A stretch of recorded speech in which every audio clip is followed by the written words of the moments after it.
Hello student, good afternoon. Today will be start chapter 14 स्वतंत्रता की दिशा में एक पत्र। पाठ का उद्देश्य देखिए, स्वतंत्रता प्राप्ति में शहीदों के योगदान के प्रति श्रद्धा भाव जगाना, गांधी जी के संबंध में अनसुनी कहानियों के माध्यम से तथ्यों को उजागर करना। पाठ का सार है, प्रस्तुत स्मरण से गांधी के जीवन तथा विचारों में सादगी या अनुभव होता है जो घटनाओं में इनके तन मन को झकझोर दिया था, लेकिन उन्होंने इनका हिम्मत से सामना किया या उनके महान व्यक्तित्व को प्रदर्शित करता है। इस पाठ में गांधी जी की सादगी, सरलता, अभिमान न होना, मेहनती और सम्मान देना, जातिगत उदारता आदि का परिचय मिलता है। आइए देखते हैं, स्टार्ट करते हैं चैप्टर। 5 मई 1944 का दिन, भारत छोड़ो आंदोलन का जमाना। गांधी जी पुणे से के आगा खा महल में नज़रबंद। आगा खा महल में उन्होंने प्रिय सचिव महादेव भाई देसाई को खोया। आगा खान महल में ही उन्होंने अपनी 62 वर्ष की प्रिय जीवन संगिनी कस्तूरबा की पवित्र बलि स्वतंत्रता की वेदी पर चढ़ाई। इन दो घटनाओं ने उनके तन और मन को पूरी तरह झकझोर डाला था। सारे देश के भविष्य की चिंता का भार तो बना ही रहता था। ऐसे में उन पर मलेरिया का आक्रमण हुआ, तेज बुखार रहने लगा। गांधी जी बहुत कमज़ोर हो गए। गांधी जी की बीमारी और कमजोरी से अंग्रेज सरकार घबरा गई, कहीं गांधी जी भी जेल में ही न चल बसे। अगर ऐसा हुआ तो देश में विद्रोह की आग फिर भड़केगी और उसे बुझाना असंभव होगा। सरकार ने गांधी जी को मुक्त करने का फैसला किया। 5 मई 1944 की शाम को एकाएक जेल निरीक्षक कर्नल भंडारी ने उनके कमरे में प्रवेश किया। गांधी जी को प्रणाम करके बोले, महात्मा जी, कल सुबह 8 बजे आपको साथियों के साथ बिना शर्त रिहा कर दिया जाएगा। आप मजाक तो नहीं कर रहे हैं? गांधी जी ने आश्चर्य से पूछा। कर्नल भंडारी, मैं सच कह रहा हूँ। आप चाहे तो तबीयत सुधरने तक पुणे में रह सकते हैं, लेकिन तब मेरे रेल किराए का क्या होगा? मजाक में लहजे में गांधी जी ने पूछा। किराया पुणे छोड़ते समय आपको मिल जाएगा। अच्छा, बहुत अच्छा। कर्नल भंडारी ने गांधी जी को प्रणाम करते हुए कहा, मेहरबानी करके आप फिर ना आइए। देखिए ना, चिंता से मेरे बाल कैसे सफ़ेद पड़ गए हैं। गांधी जी खिलखिलाकर हंस पड़े। कर्नल भंडारी ने जाने के बाद उन्होंने पोती मनु गांधी को बुलाया और कहा, मनुड़ी सामान बांधना शुरू कर दे। कल सुबह 8 बजे हम सब मुक्त हो जाएंगे। मनु गांधी एक एक चीज़ समेटने लगी। उनकी नज़र एक कोने में रखी दादा के चप्पलों पर पड़ी। अरे, चप्पल तो बापू के टूटे हुए हैं, कल वे पहनेंगे क्या? लेकिन रात में क्या हो? सुबह दादा से पूछे बिना ही वे बाहर जाकर चप्पल मरम्मत के लिए मोची को दे आई। मजदूरी 8 आने तय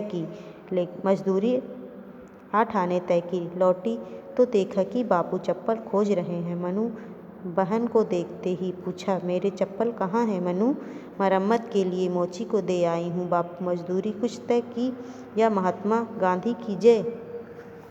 नहीं बापू, 8 आने मजदूरी तय की है। गांधी जी गंभीर हो गए। लेकिन ये 8 आने देगा कौन? न मेरे पास एक कौड़ी है, न तेरे पास। तब क्या इस बुढ़ापे में जेल अधीक्षक से भीख मांगूं? मनु बहन के चेहरे पर चिंता की रेखाएं घिर आई। पैसे कहाँ से दूंगी? इसका तो विचार ही नहीं किया।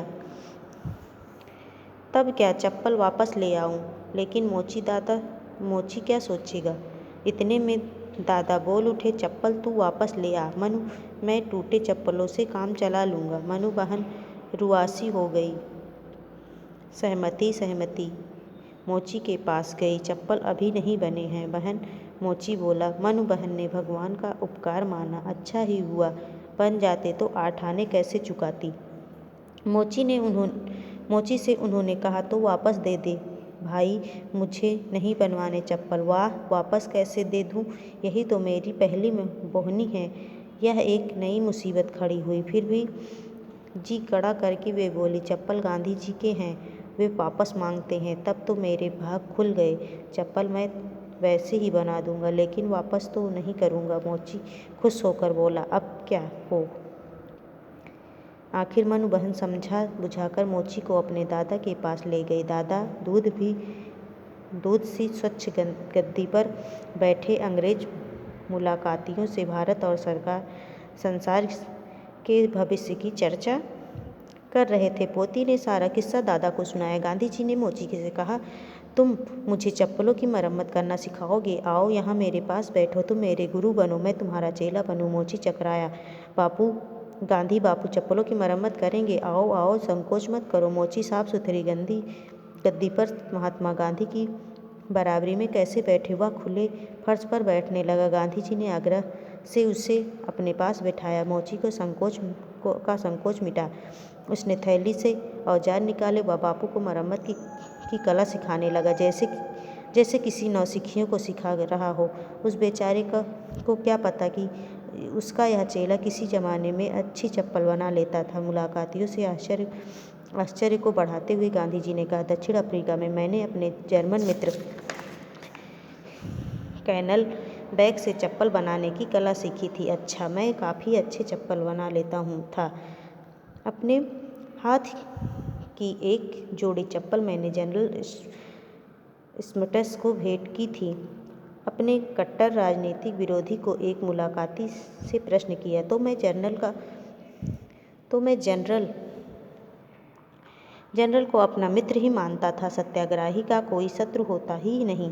हाँ, जनरल जरूर मुझे अपना कट्टर दुश्मन मानते थे, लेकिन आपको यह जानकर आश्चर्य होगा कि जनरल ने मेरे चप्पल जोड़े को अपने कीमती उपहारों में स्थान दिया था।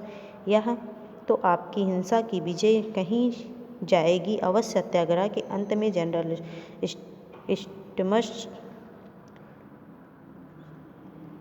अष्टमश मेरे मित्र बन गए थे। इस तरह मुलाकातियों से गांधी जी की बातें भी चलती रही, साथ साथ चप्पल भी बनती रही। मुलाकात का समय पूरा हुआ, मुलाकाती विदा हुए, चप्पलों की मरम्मत हो गई। इसलिए मोची गुरु का उपहार मानकर महात्मा से उसे विदा किया। महात्मा के मुख पर कोई अनोखी आभा फैल गई, मानो 8 आने बचाकर उन्होंने राष्ट्र की 8 लाख की दौलत बचा ली हो। मनु गांधी मुग्ध भाव से सारी घटना की मूक साक्षी बनी रही। सोमेश्वर पुरोहित ने ये कहानी लिखी है। Okay student, thank you, have a good day. इसको आप रीडिंग करिएगा।